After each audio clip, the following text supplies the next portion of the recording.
القرآن الوحيد اللي هيدخل معك القبر. يعني أيهما أحب إليك، القرآن ولا زوجتك؟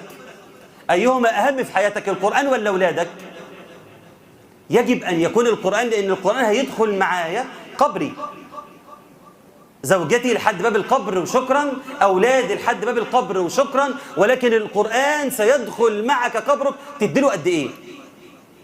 أولادنا وزوجاتنا مدينهم أوقاتنا وأموالنا ومجهوداتنا كل ده. طب والقرآن مدين له قد إيه؟ اللي هيدخل معايا القبر. ثبت عن النبي صلى الله عليه وسلم أنه قال أن سورة 30 آية كملوا